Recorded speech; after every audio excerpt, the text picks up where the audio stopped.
Hi, Leza. Yeah, I hear Hi, him. So today I'd like to connect the Parsha to International Holocaust Commemoration Day, which is January 27th. It fell yesterday.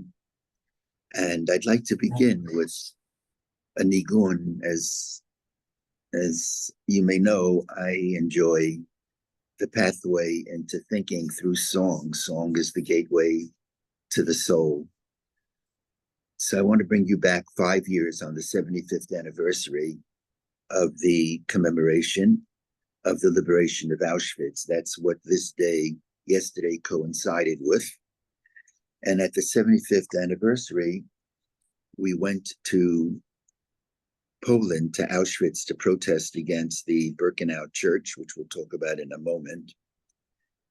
And we were deep in the camp with my dear Rabbi Ezra Seligson, who was such a gift, and with Rabbi John Leaner, a rabbi in Prospect Heights who finished Chovevei, and with Shabby Kestenbaum. Some of you may know the name. Shabby is the one who's a Democrat, but he spoke at the convention for Trump, and he's the young man who's suing Harvard University. And while Harvard has settled with many of the claimants, if that's the right word, Shabby has refused to settle, and that's in the spirit of a real activist wanting real justice, not trusting that a compromise is going to do it. And you always need voices like that.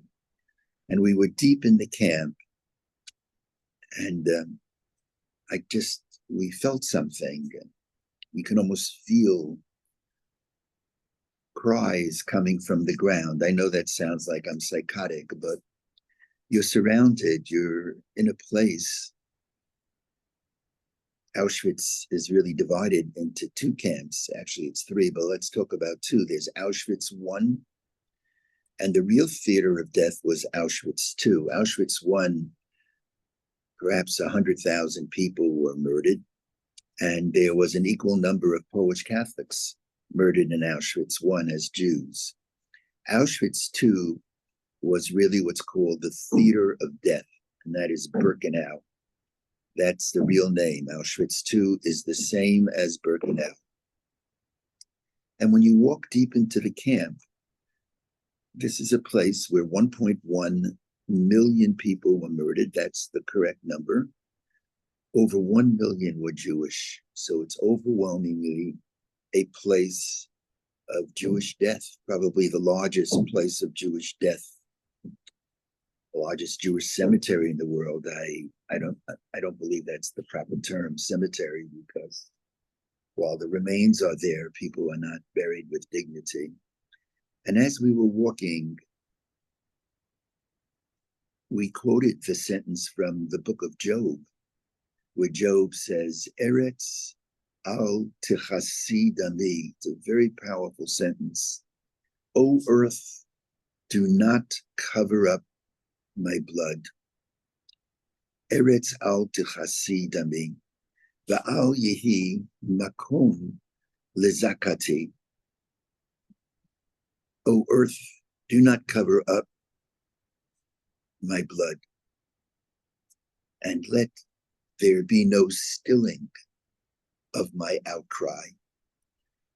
And literally, I'm not sure how a nigun came to us. And so I'd like to begin by playing this nigun, which takes about 4 minutes.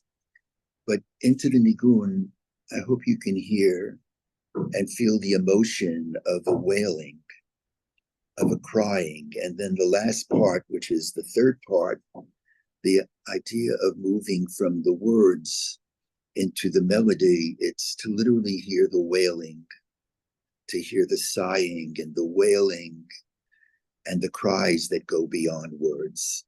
So this is the humble nigun. I'm very grateful to Noah Solomon, great musician. He plays with Soul Farm. He's a brilliant guitarist, has a beautiful voice. And as much as I love to sing with all of my limitations throughout my life, my voice no longer I no longer can do that. My voice truly has changed, and I'm so grateful to Noah for making the musical arrangement, and whatever is good about it is he deserves the credit. So let's listen to the Nigun, and that'll segue us into our discussion for the next 20, 25 minutes, and then we'll open it up.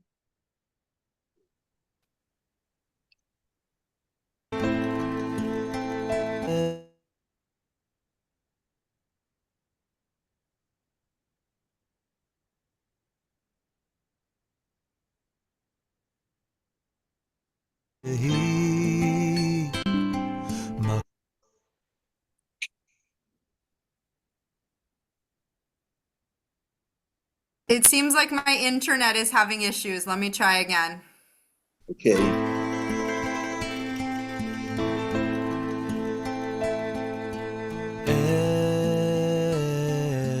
על דחסי דמי ואל יהי מקום לזעקתי היא ארץ על דחסי ואל יהי מקום לזעקתי איי אללי איי לילי איי לילי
דחסי דמי ואל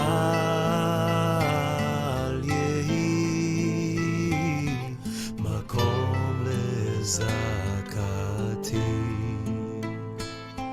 היא ארץ על דחסי דמי ואל יהי מקום לזעקתי איי אללי איי לילי איי לילי איי לילי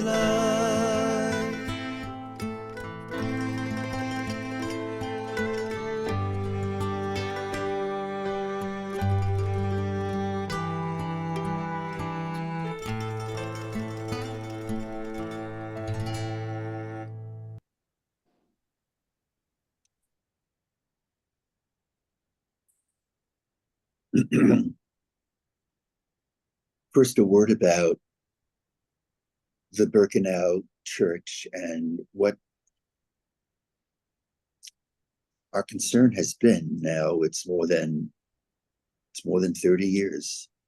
It's much more than 30 years. It's almost, when we went to the first convent and climbed the fence, that was in 1989. That's almost 40 years ago, 35 years ago, 36 years ago. But this is a worse violation. And the concern that I have, just recalling when we were deep in Auschwitz, wherever you're standing, you'd look up, and the church of Birkenau is such an imposing building, large crosses at the top of the building. And it looks as if the crosses are protecting the camp, almost as if that they're protecting the souls of those who perished.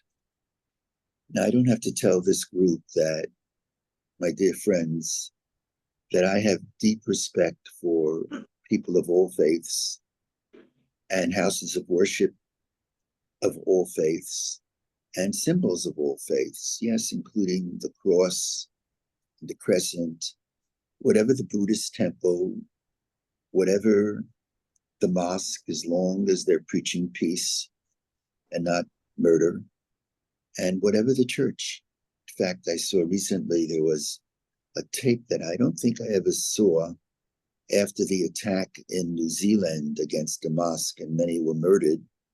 So we went down to 175th Street, which was the closest mosque to the Bayit, and we stayed for the entire prayer service. And there actually is a small clip of the imam inviting me to say a few words, and everybody there must have been 100 people crowded into this small room, and we sang together, said a few words because of my brothers and friends, because of our sisters and friends. I take that very seriously. Some of you may remember that after Kenya, it was on a Yom Tov, and we marched from the shul after services to St. Gregory's Church. And I still remember how the parish priest came out, and he was in tears when we joined him. And that wasn't a kunz, that was real. That's very much a part of the soul of the Bayit, what we're all about. I've come full circle. When I was a young boy going to a Haredi yeshiva, my teachers, who only meant well, but most of them were survivors, and they identified the Holocaust with church anti-Semitism. They would say, if you're walking in front of a church, you know what they would tell us to do: spit on the ground. Or if you have to, cross the street and say, shaketz tishaksenu. It's detestable. But we've come a long way. Again, that doesn't mean that in my activism, I've not had falling outs. I remember when we were in Austria, when Kurt Waldheim was inaugurated president, and there was the March of the Presidents, standing with Sister Rose Thering. I used to call her Achot Shoshana. She was just a beautiful person. She was there with Father David Bossman, and Austria is 95% Catholic, and they were screaming at her, "You're no sister, you're no representative of the church." And they were grabbing at her yellow star that she was wearing. We were raising a voice against the presidency of Kurt Waldheim. And as a matter of fact, she was absolutely humiliated. It was then a front page story when she left Austria. They actually strip searched a nun, but she comported herself and carried herself with such dignity. So there are those issues, but we've come a long way. Having said that, I don't believe that a church belongs in a building that once was the Nazi commandant headquarters during World War II. And all area photographs, which we've investigated, indicate that that church was in the camp. The camp was not just the place where the Jews were exterminated, but was also the place where the Nazis were encamped. And this was the Nazi headquarters. The Nazis were not going to live amongst the inmates. That's just not something they would do, maybe fearful of their own lives, but they would be in this building. It would be in the camp. It would be part of the camp. It's almost like you would have the military headquarters, and the military headquarters is sort of the building, sort of the dean's building, the president's building of the university, which is very much a part of that example. Is not a good enough example. It's part of the camp. And so our concern was, and it still is, that there has been an attempt to co-opt the Shoah, to turn the Shoah into a Christian, a moment where one remembers the attempt at Christian genocide. But the truth of the matter is that the program, there was never a program to murder Christians because they were Christians. There were Christians who were murdered, no doubt about it, but there was no program to murder Christians because they were Christians. The program was to annihilate all the Jews, to murder Jews because they were Jews. And when one deals with Holocaust memory, this is a tough piece to overcome. It's critical that we think in terms not only of our generation. I mean, we're not going to forget the Shoah. Our community is not going to forget the Shoah. But I'm talking about when I'm long gone, when we're gone, at Mayor Esrim at 120. I'm talking about 50 years from now. What's 50 years in the span of history? It's like a blink of an eye. 100 years from now, will the Shoah be remembered? What will people think when they walk into Birkenau? All the buildings in Birkenau are deteriorating. Soon, the only thing that will be left to testify about what occurred, to bear witness, survivors will be gone, the second generation will be gone, the third generation will be gone. All that bears witness is the mute buildings, they're silent buildings. And hence the concern that if that church remains, people are going to look at it and think, wow, an attempt at Christian genocide. And remember, when the nuns were in Auschwitz I, they were very honest. They said, we have come to pray for the souls of those who died. Basically, it was an open attempt to say that our role is, since they rejected Christianity, rejected the belief in our God, not that the belief in Jesus is bad. It's not bad at all for those who believe in it. But those who died, they died as Jews. And when the nuns said that they're praying for the souls of the Jews, it was, for me, a straight out statement that those prayers are to post-life in death to convert those Jews. And so I came up with this idea, which some would think is just quote unquote off the wall. But part of being a spiritual activist is, when you're working outside of the mainstream, a spiritual activist doesn't really ask, well, what's the process by which this could become a reality? The spiritual activist sees a goal, sees a wrong, and does. Not that we were always right. I was wrong many times in my efforts.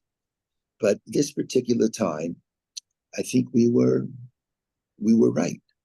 And so in yesterday's daily news, and I'm very grateful to the editors who have been very, very kind to me.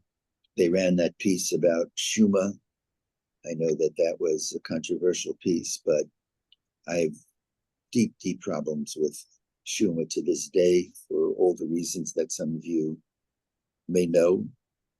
And did they get back to you? Unfortunately, it didn't make the cut in the Wall Street Journal.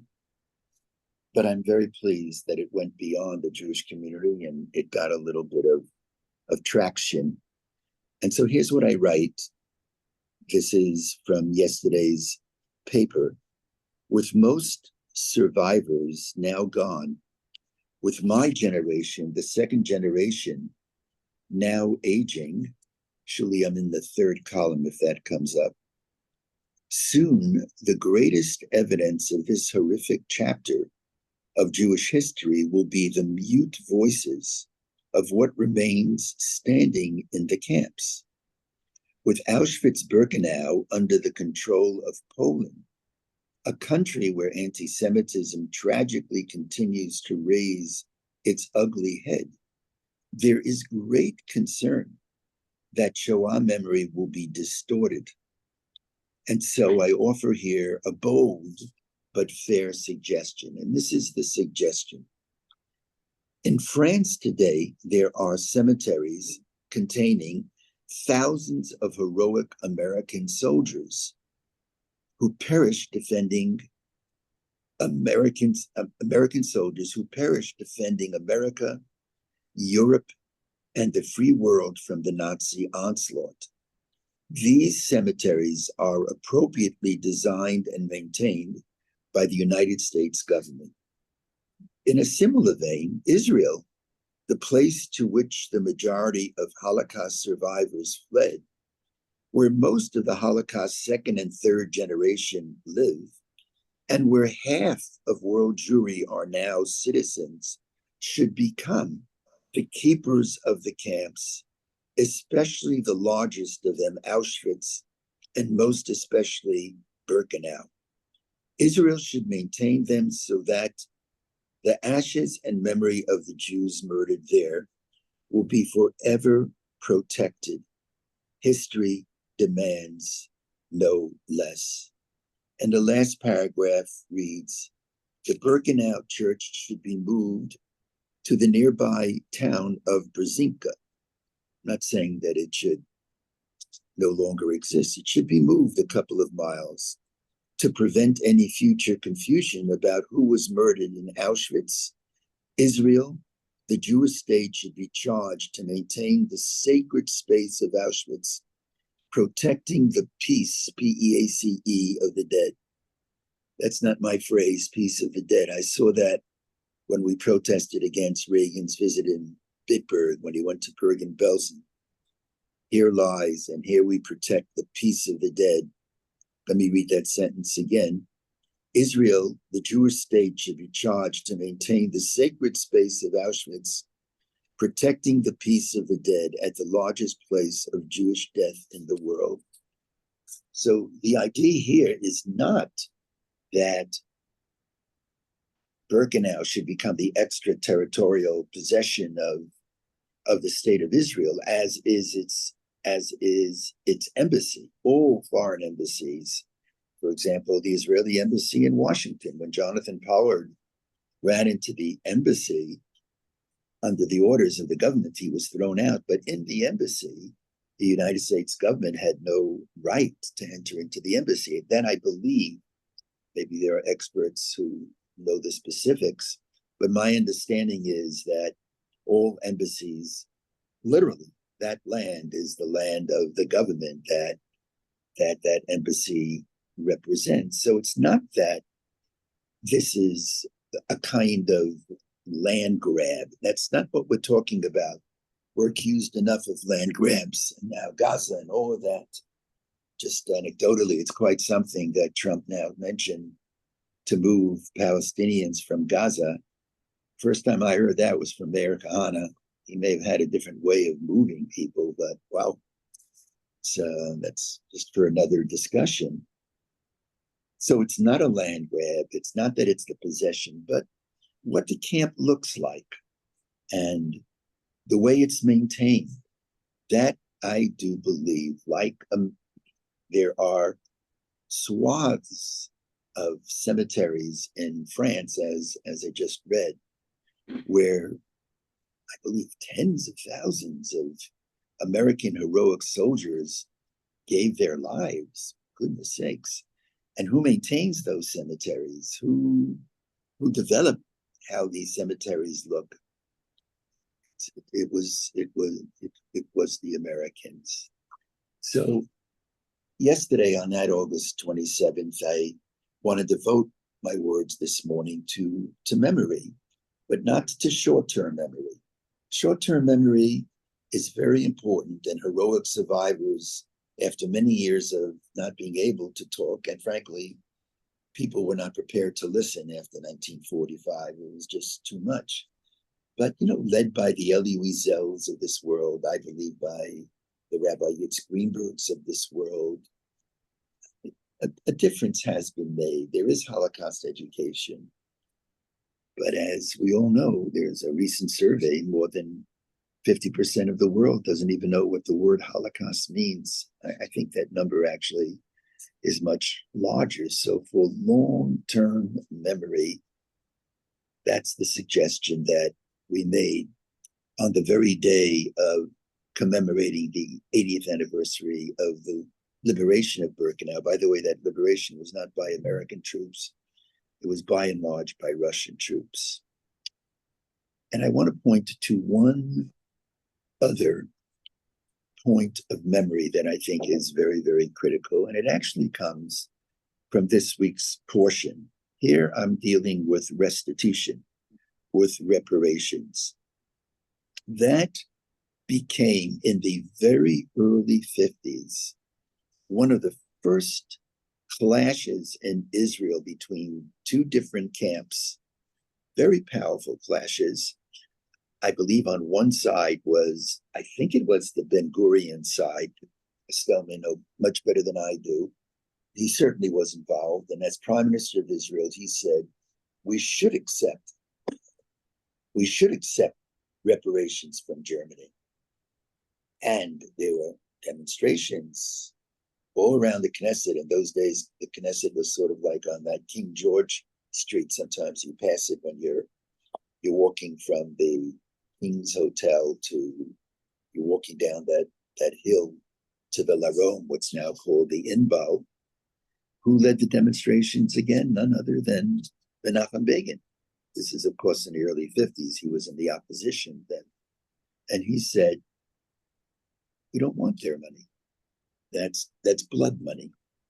It'll be almost like some may accept it as a compensation, and no one can compensate for what we went through. And in the end, restitution organizations were created, and the major restitution organization is led by a dear, dear friend who davens in our shul, the Bayit, Greg Schneider, married to Gloria, just beautiful person.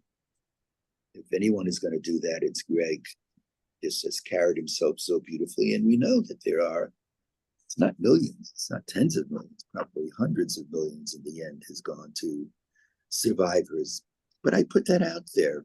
Long term, it's been done.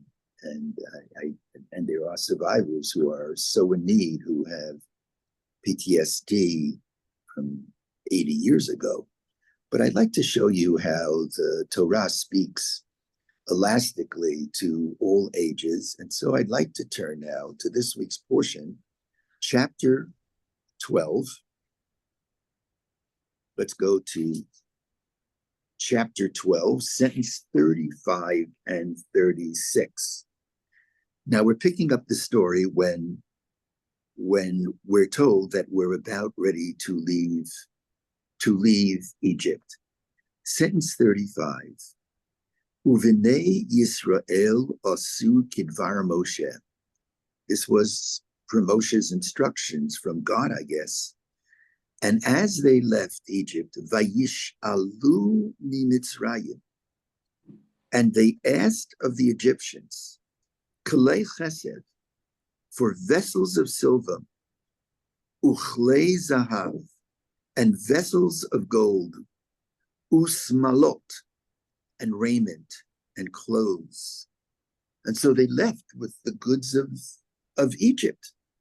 Va'adonai natan etchena am b'nei Mitzrayim, and the Lord gave the people favor in the sight of the Egyptians, Va'yash ilum, which is translated here in the Hertz translation, and they let them have what they asked. Vayinatzlu et Mitzrayim, which is translated Vayinatzlu, and they despoiled the Egyptians. Despoiled the Egyptians. In other words, they took spoils for themselves from the Egyptians. And this has become, through history, a source used by the enemies of Israel, anti-Semites, who have claimed that when we left Egypt, we were thieves. We were stealing from other people. And the mainstream response to this accusation is that when we took Egyptian possessions, that was a small repayment for all the years of Jewish enslavement. It's echoing of paying reparations for the horror of slavery right here in America. But that's the way it's generally understood. Vayinatzlu et Mitzrayim means, and they despoiled the Egyptians. And to the claim, how could we take money that is not ours? That was just a fraction of what the Egyptians really owed us. But when looking at this phrase, especially at the word Vayinatzlu, it's been noted. Today on computers, everyone can note this, and even before computers, someone counted up the times that the verb natsal is found in the Torah, lahatzil. It's found 212 times. And each time, what does Vayinatzlu mean? And they saved the Egyptians. And they saved the Egyptians. Well, this translation seems to be a deflection. This doesn't say, and they saved the Egyptians. It says, and they despoiled the Egyptians. When you say saved the Egyptians, it means that the Egyptians were gaining. When you say despoiled the Egyptians, it means that the Jews were gaining. And it is here that the first time I've seen it in our literature is the beginning of the 20th century in Germany. There was a commentator, Bino Yaakov, and he was enamored with Germany. You know that at the end of the 1800s, the beginning of the 1900s, there are prayer books. And in the front it says where the prayer book has been printed. This German prayer book, it would say it's printed in Berlin, today's Jerusalem. Berlin, think about that. Today's Jerusalem. This is just 20 years before World War I. It's 40 years before World War II. And so Bino Yaakov, who wanted the good graces of Germany, felt that there was a future for the Jewish community in Germany, he translates Vayinatzlu to mean the following. He translates Vayinatzlu to mean that by taking this money, and the Egyptians willingly ready to pay this money, they were saved. Literally, they were saved. And this is a very different, far-reaching approach. What this is saying is that perhaps the Jews did not take anything from the Egyptians at all by force, but possibly the Egyptians, upon the request of the Jews, willingly gave of their property as a way of atoning for their misdeeds. Now, this approach, as I've said, would read Vayinatzlu not to mean despoil, but lahatzil, which means to save. In giving money to the Jews, the Egyptians' souls repented. The Egyptian souls repented, and in some small way were saved. Now, in Torat Ahavah, I paraphrase the Bino Yaakov as he's quoted in the Hertzlamish, which is still my favorite. In Torat Ahavah, if you have it, it's on page 37. It's the fourth paragraph. And here's what it says. To paraphrase Bino Yaakov, the fourth paragraph, an amicable parting from Egypt would banish the Jews' bitter memories of the Egyptians. That's taking it very far, further than I've just explicated. Jews would come to understand, this is the key, that the oppressors were Pharaoh and other Egyptian leaders, as opposed to the entire Egyptian people. The gifts ensure, quote, a parting of friendship and goodwill, with its consequent clearing of the name and vindication of the honor of the Egyptian people. Wow. You could see that the Bino Yaakov, and it goes back to the Lekach Tov as well, which is much, much earlier. It's a kind of midrash. Again, I'm quoting, the gifts ensure a parting of friendship and goodwill, with its consequent clearing of the name and vindication of the honor of the Egyptian people. And truth be told, Germany has become, while there have been moments of disappointments, one of the best allies of the Jewish state of Israel. And let me just read the closing comments here.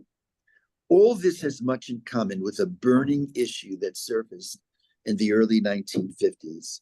Should Jews accept reparation money from Germany? Some argued for accepting such money, feeling that Germany should at least pay monetarily for their villainy. That was the Ben-Gurion approach. Others, the Begin approach, argued the reverse.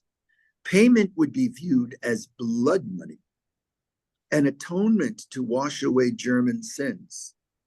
And of course, nothing could ever obviate the evil of the Third Reich. The contemporary debate concerning recouping monies and plundered assets from the Germans and Swiss and others for their misdeeds during the Holocaust has its roots in the exodus from Egypt. Was this word Vayinatzlu mandated as it was by God, a unique event never to be repeated?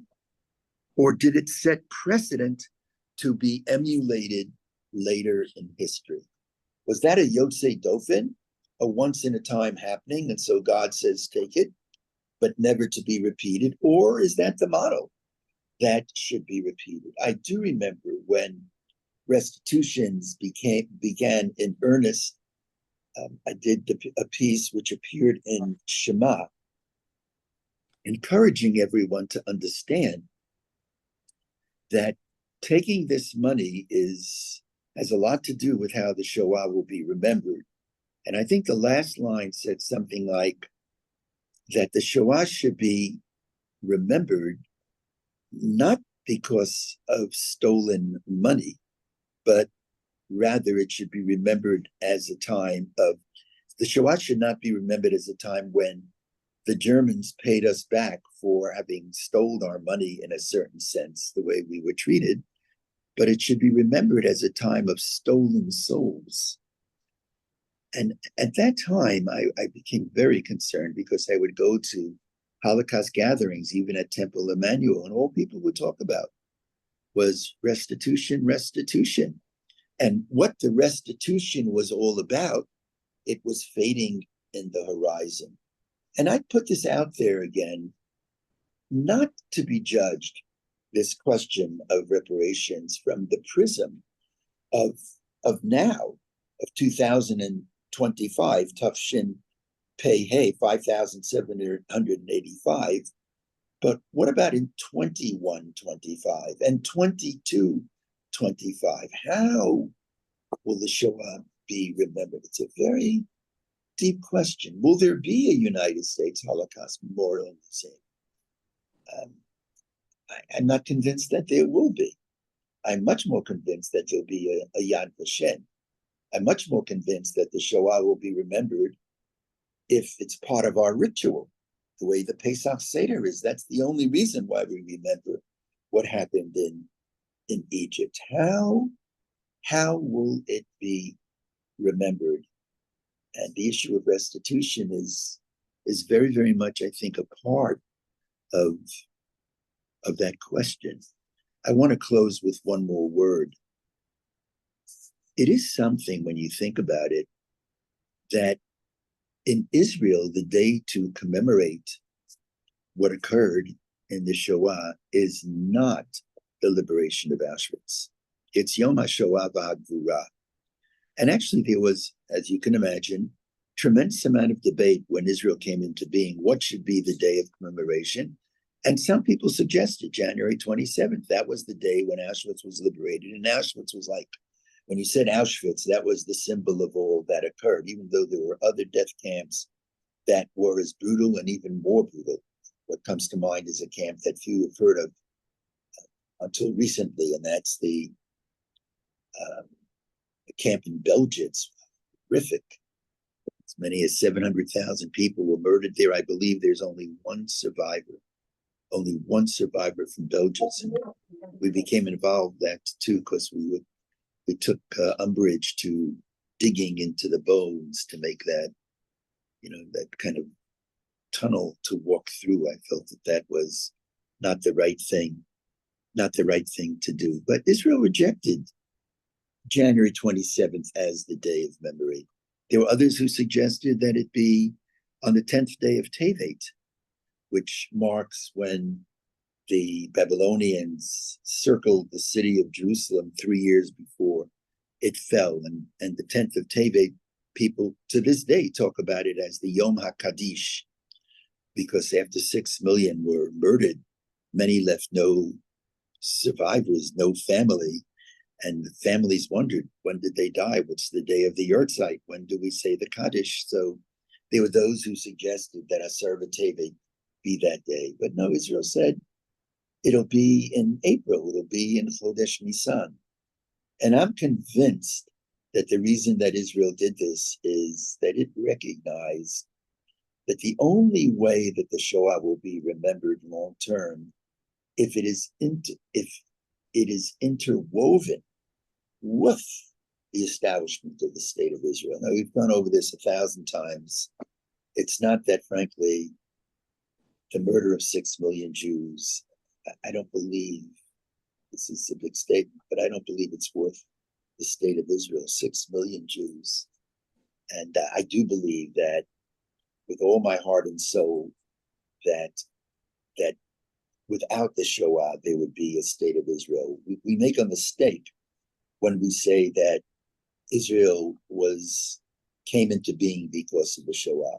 That really is fuel in the hands of the enemy, who say, well, it's from the Shoah, so what does the Middle East have to do with it? If Israel came into being because of the Shoah, well then take a small piece of land in Poland or in Eastern Europe, in Austria, maybe in the Ukraine, because there were so many murders there. No, Israel would have come into being with or without the Shoah. But one has to be blind not to recognize that there is some confluence between the two. It's true that Israel would have come into being without the Shoah. I believe that's true. We go back to the time of Abraham and Sarah. But the flip side is there would have never been a Shoah had there been a state of Israel. There would have never been a Shoah had there been a state of Israel. And while we see that even Israel is not invincible, we too are vulnerable. We saw this on October 7th. But October 7th doesn't prove, as some have said, that the state of Israel, the test of the state of Israel as the protector of Jews, has now been invalidated, that it doesn't protect Jews. Look what happened. I think quite the reverse. It happened. But unlike during the Shoah, we have the means to protect ourselves. It's actually quite ironic that during the Shoah, we didn't have the means to protect ourselves. Now we do have the means to protect ourselves, but America and the world dictates how we can protect ourselves. There's no other country in the world.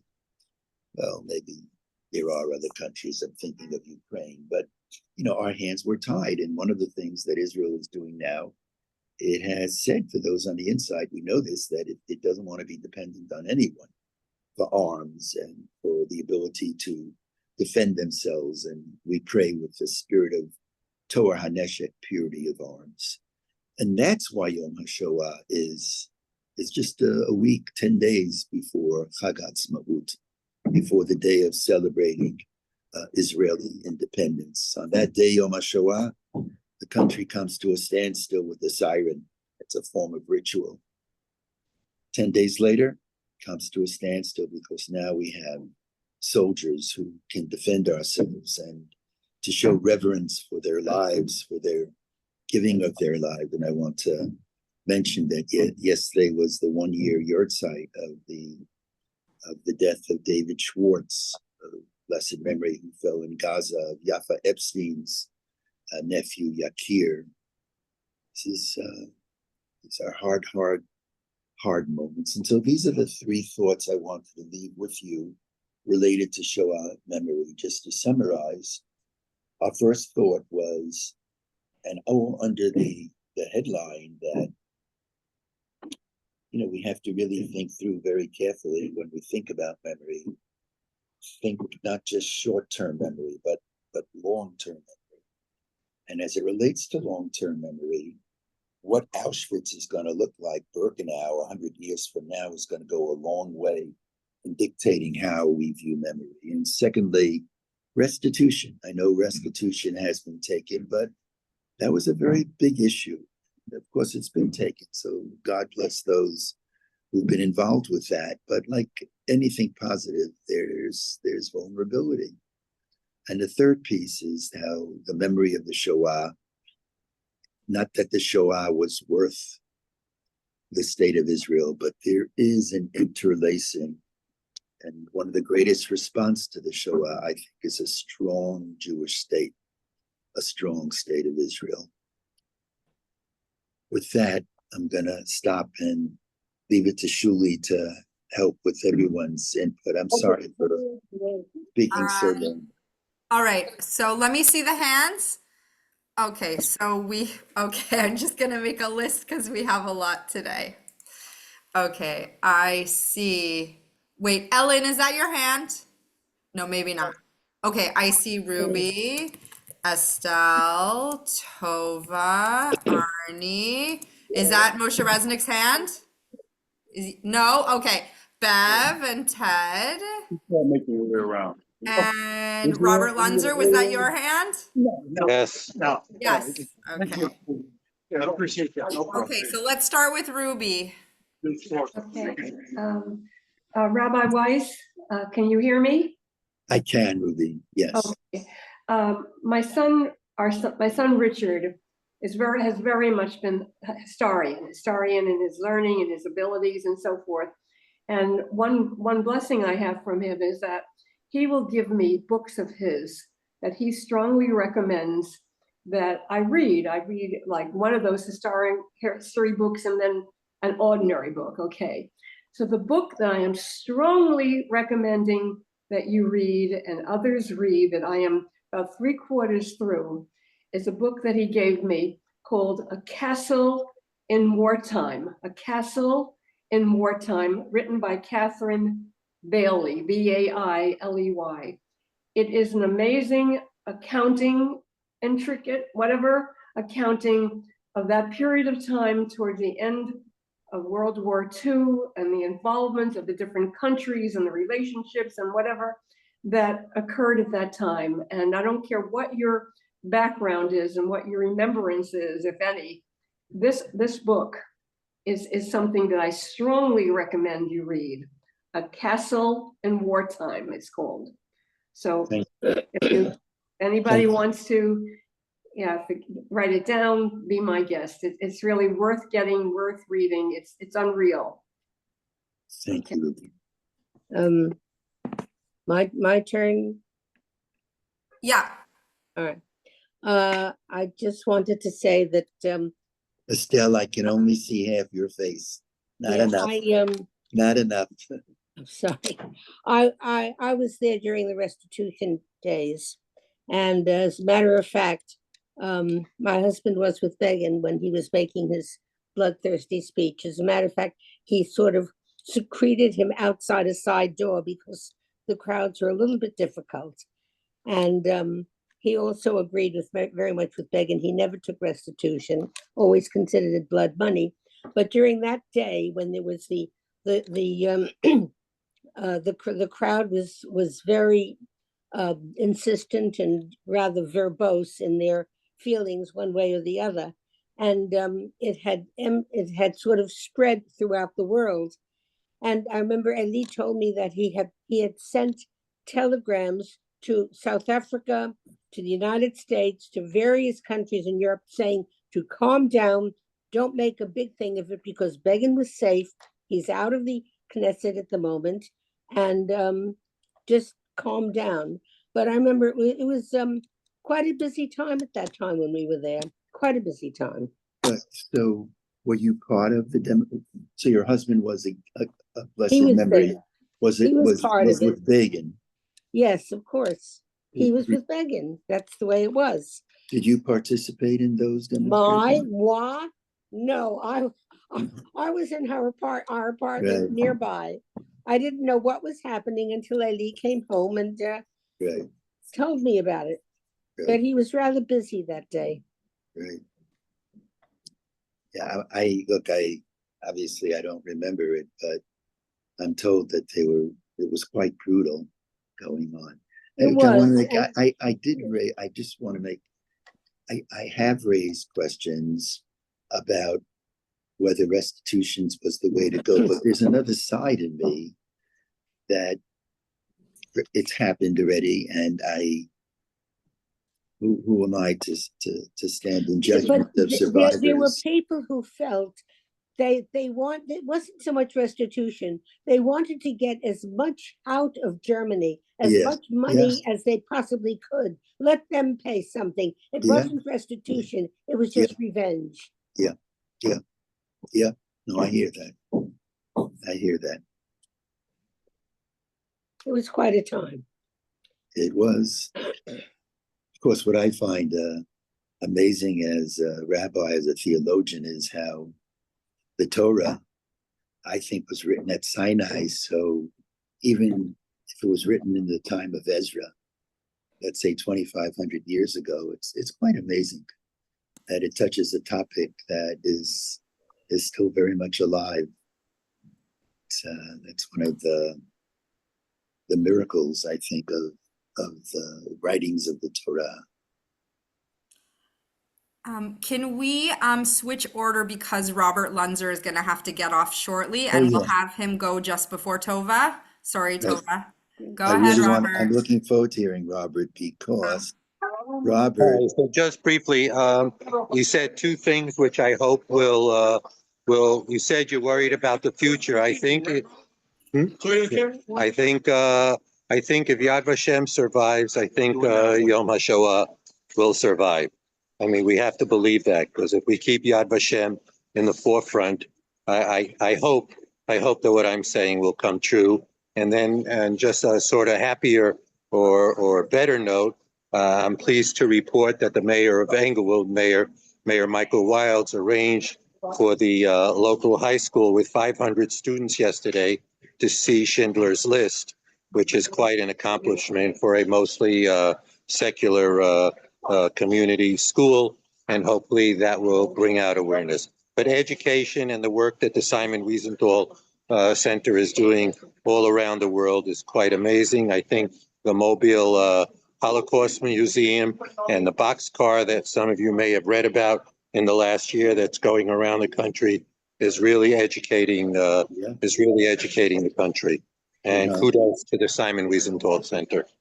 absolutely, people deserve a lot of credit, and Ellie Wiesel, as I mentioned, and absolutely, Robert. I'm just wondering, did this affect? You did such holy work with Bonds. Did somehow Bonds get involved with this? Did they? Well, we had the Elie Wiesel Holocaust Dinner that raised always $50 million a year. Elie Wiesel only gave his name to Israel Bonds, and that's that was like 1/4 or 1/15 of our annual goal every year. And when we honored Steven Spielberg, if you recall, because that's when I started with you, we had people literally sitting in the kitchen door because we had 1,600 people at the Waldorf Astoria. There was no one who didn't want to participate in honoring him. Robert, did Germany ever buy Israeli bonds? The claims conference buys a lot of bonds, not Germany. The claims So- conference invests the money. The claims conference has their own bonds They have their program. own They don't money, pass it to you? which they don't distribute all of it, but they do buy bonds. They did buy bonds while I was there. I can't God say bless for the you. last 2 years since I I left. hope things are going well for you, Robert. Thank you. All the best. Regards, everybody. Okay. Bye. Beth. Care. Bye-bye. All right, going over to Tova. Thank you. Okay, so I'd like to get back to Birkenau for just a minute. There were a group of Christian women activists who, they were young women, young mothers, and they worked in the evening distributing printed material against the Nazis. And they were caught, and I think there are around 250 of them. I'm not sure. This was a book written long ago, but what I remember from the author of that book, when she describes the horrors that they were going through, and that some of them survived only because they supported each other. And then she says, but the Jewish women had it worse. So, I mean, there is nothing about Birkenau that cannot be Jewish. And then, you know, in the Torah tells us how about taking money or borrowing money or goods, or, you know, before Yetzias Mitzrayim. And we always try to vindicate that, you know, it was reparation for all the years of slavery. But really, if you borrow something, it's a loan. And there is no, to me, there is no justification in just taking it and leaving it. And I think,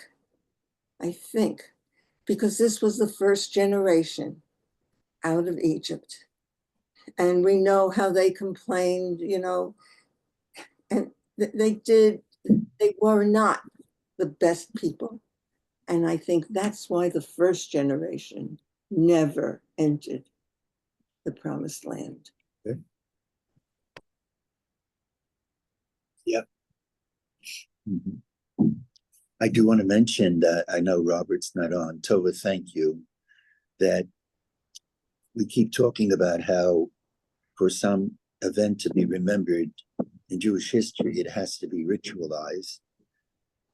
Israel has its own ritual. It may not be a kind of observant kind of Orthodox ritual, but when the theaters are closed Yom HaShoah night, and all the TV stations are dealing only with the Shoah, that's ritual. That is a ritual, and if that stays, at the moment of silence, it's like the shofar. It's like the shofar in Rosh Hashanah. That's a ritual. But I worry about what's going to be in America. You know, now, as an example, the Holocaust Museum. I mean, I've had issues with the Holocaust Museum, but they do good work. When they stick to remembrance and education. But the American government gives $50-60 million a year towards the museum, and it's rent-free. It's on sacred land in Washington given by the government. And I do wonder, 100 years from now, 200 years from now, God willing, America will still be here, and Israel, of course. I do wonder whether the museum will be here. I don't know. No one knows. I have much more faith that Yad Vashem will be here. Who knows?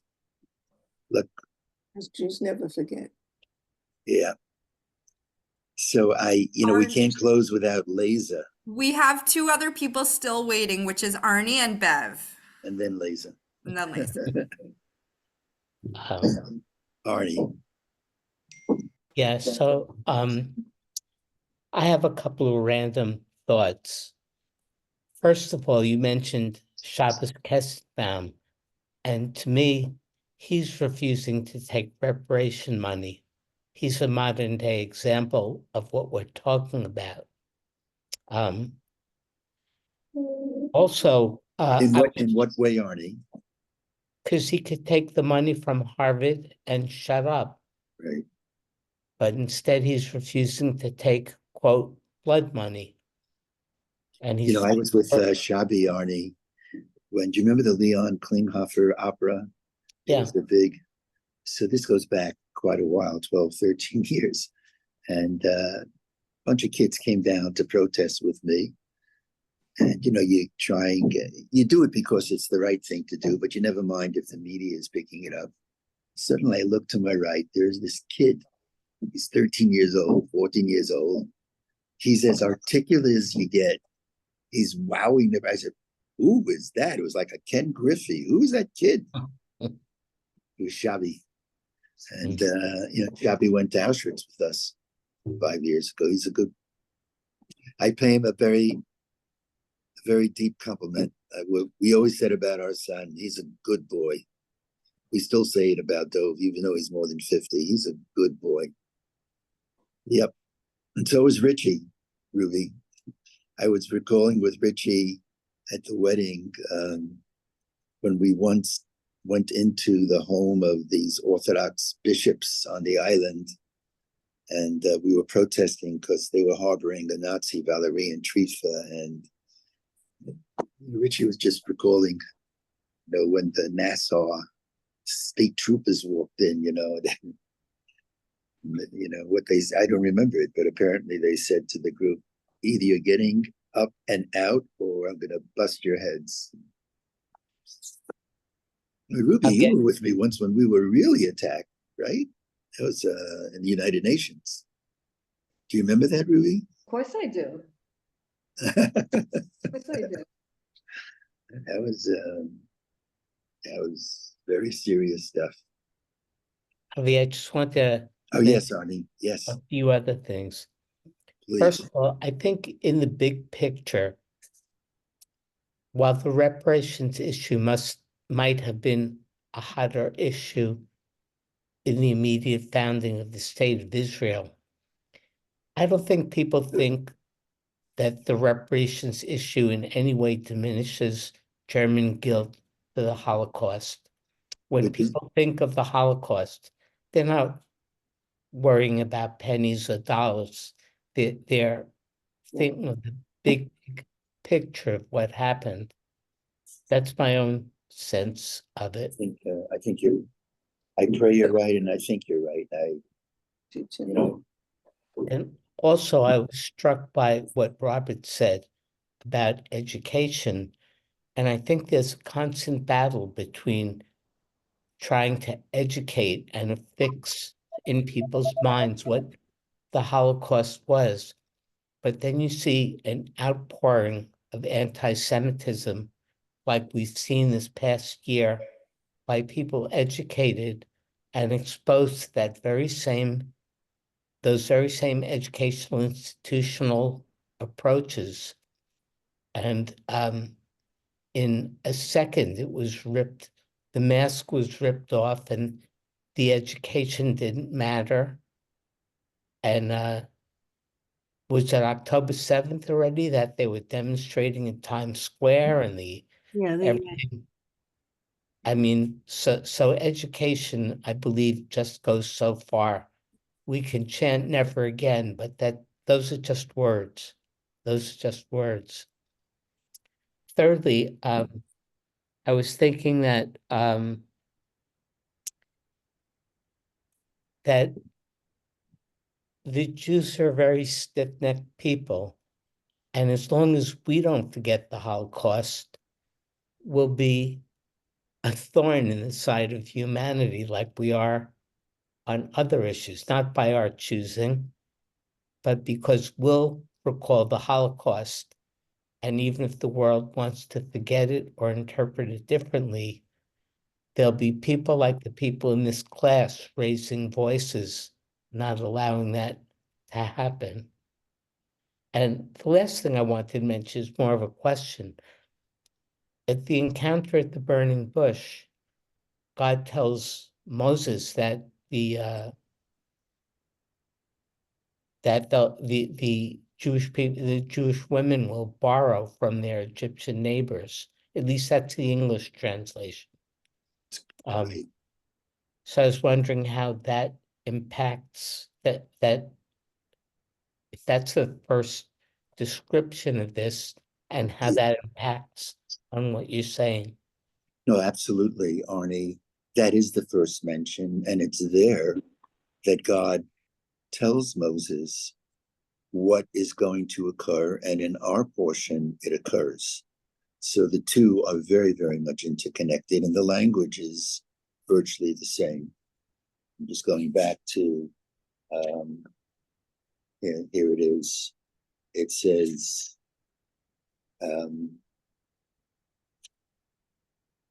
this is now God speaking, and God says, Visha'Allah. God is saying, and you're going to take the Jews out.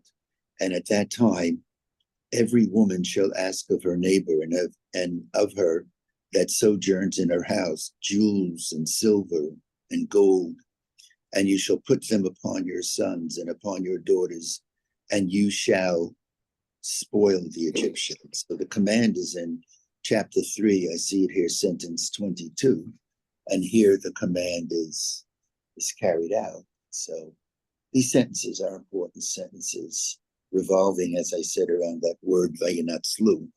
Does it mean to despoil the enemy, or does it mean to save the enemy? Way giving a chance for them to compensate. If you ever get into a point in life that what one has done is so horrific that you can't save, and that's the debate. I do think, Arnie, that there were positions I took that were very extreme, and I took a strong position on restitution, certainly saying that we have to be very wary of it, very, very wary of it. There's vulnerabilities in taking it, but I'm very, very, you struck a real chord when you said, well, when we think about the Shoah, I pray in the larger world, it's in memory not of stolen money, but of stolen souls. I think you're right, Arnie. So that concern was not a concern that played out. I think maybe we, and others, I was not the only one, of course, played an important role in cautioning the community, who at that point, some thought that reparations was the answer. There's always, Stanley always used to say to me, when you are making a major decision in life, the way you make it is consider not only the positive of the decision, but what's the worst negative that can come? What are your vulnerabilities? And in recognizing the vulnerabilities, then you have to decide. Are you nonetheless ready to move forward? And it's very, very wise, as always, Stanley Shalom offered. And I think that one of the vulnerabilities of restitution is what we're talking about, that it should not dwarf, it should not overwhelm what was the hara. And I think you're right, it hasn't. I pray that continue.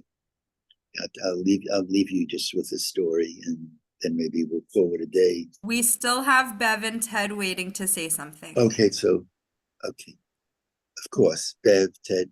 Ted? I'm reminded of the story of two Jews in a controversy. They go to the rabbi, and one tells his story, and the rabbi says, "You're right." And then the second one tells his story, and the rabbi says, "You're right."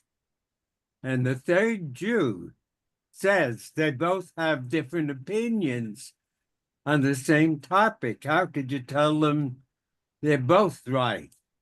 And the rabbi says, you know what? You're right.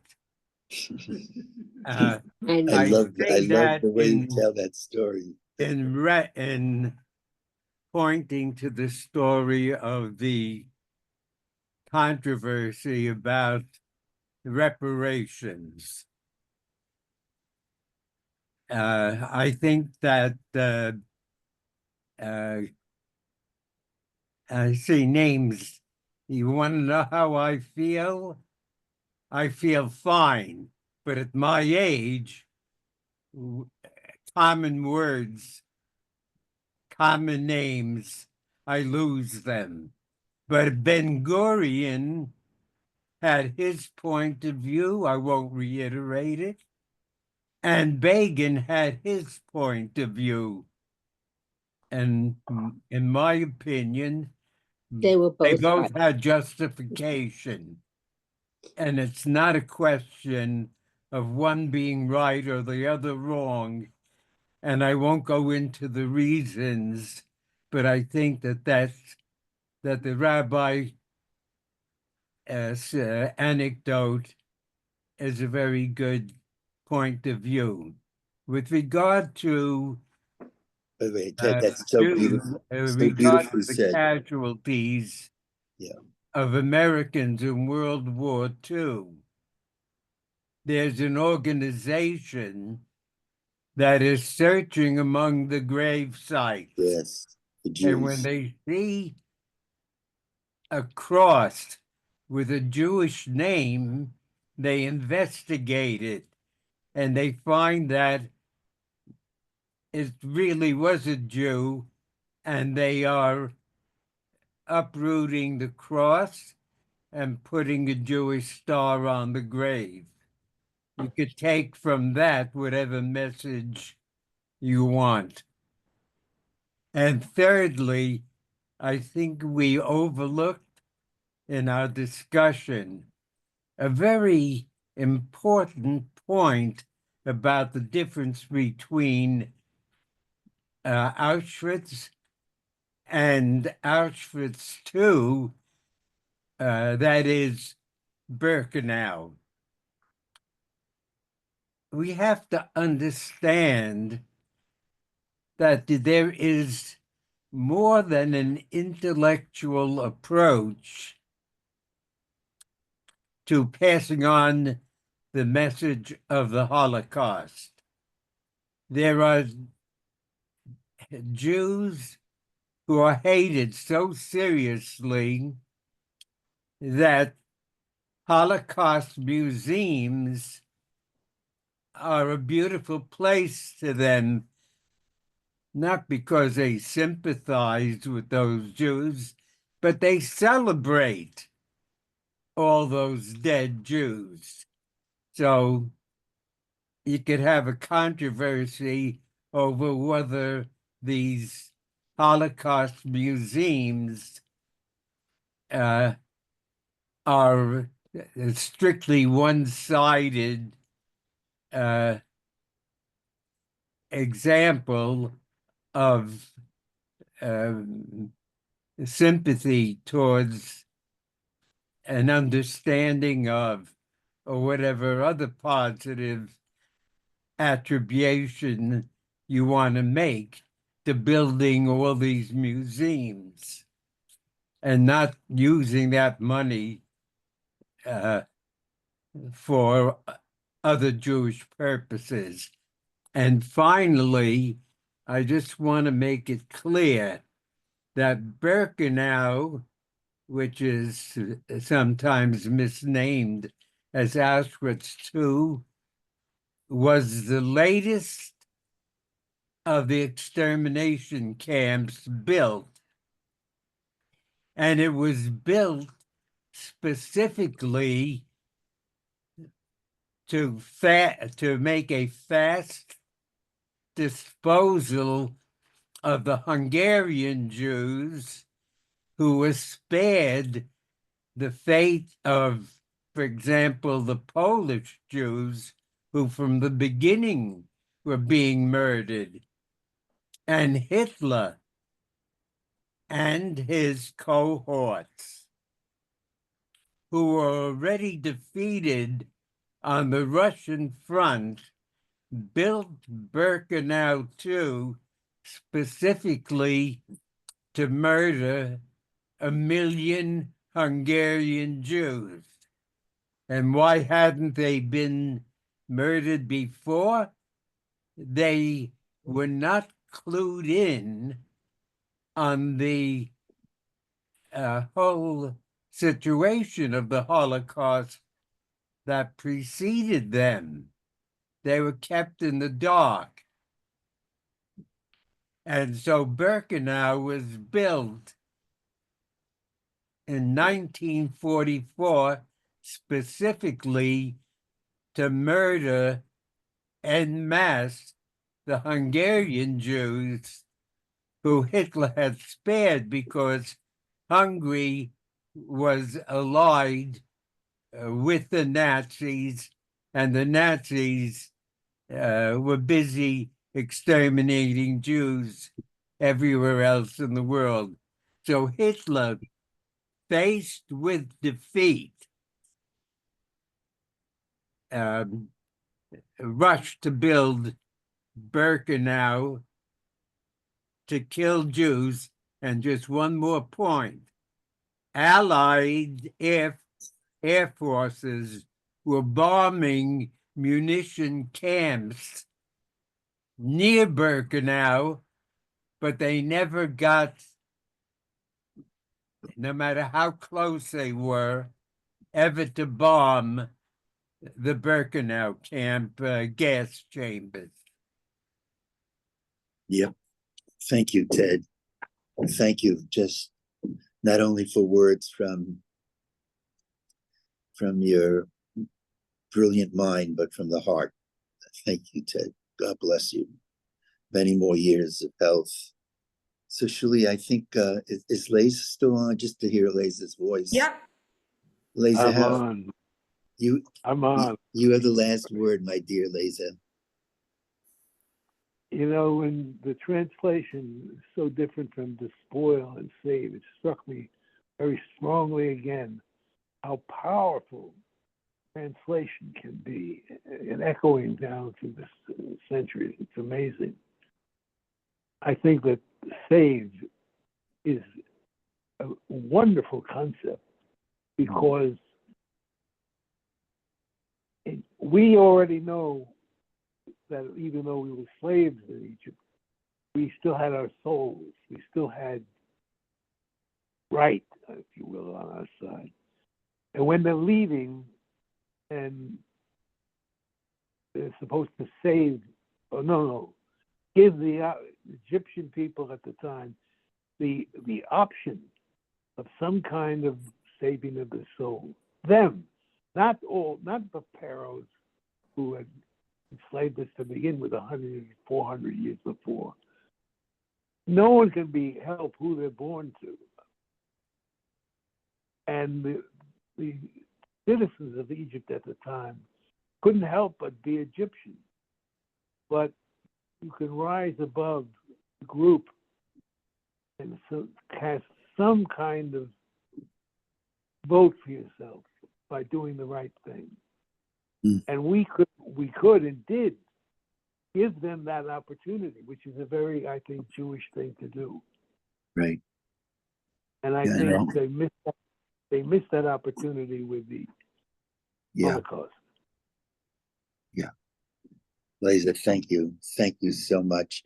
And I know that next week, Shuli will not be on, but we'll try to have the class and I'll try to prepare it. I'm not sure how I can do it without Shuli, but I just don't want to miss the week. So just want to wish everybody a Shabbat Shalom. Shabbat Shalom.